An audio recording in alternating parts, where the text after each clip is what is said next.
Ya, pemirsa, janji Menteri Investasi sekaligus Kepala Badan Koordinasi Penanaman Modal Bahlil Lahadalia untuk bisa mencapai target investasi tahun 2022 sebesar 1.200 triliun rupiah tercapai.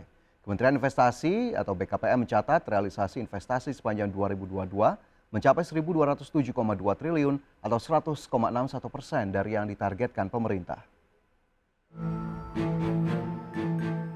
Janji Menteri Investasi Kepala BKPM Bahlil Lahadalia untuk bisa mencapai target investasi tahun 2022 sebesar 1.200 triliun tercapai.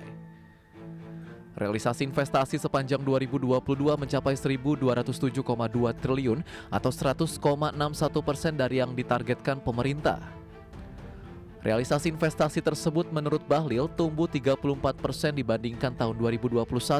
Ini salah satu pertumbuhan investasi yang terbesar.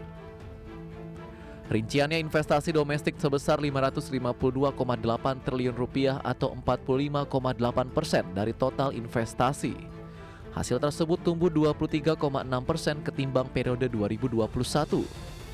Sedangkan investasi asing mencapai 654,4 triliun rupiah atau 54,2% dari total investasi 2022. Porsi asing tersebut naik 44,2% dibandingkan tahun 2021. Sedangkan secara wilayah, investasi di luar Jawa mendominasi investasi yang masuk sepanjang tahun 2022, porsinya mencapai 52,7% atau setara 636,3 triliun rupiah. Sementara untuk investasi di Pulau Jawa mencapai 570,9 triliun rupiah atau 47,3% dari total investasi 2022.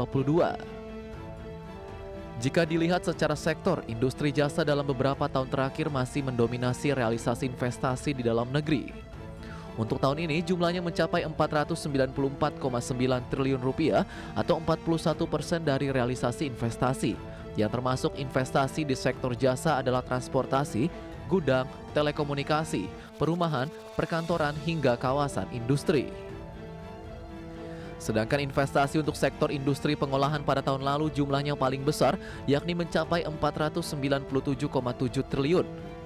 Menurut Bahlil, salah satu faktor penyebab dominannya investasi di industri pengolahan karena pemerintah mulai tahun lalu memberikan perhatian penuh terhadap program hilirisasi yang bersifat padat modal. Berbagai sumber IDX Channel.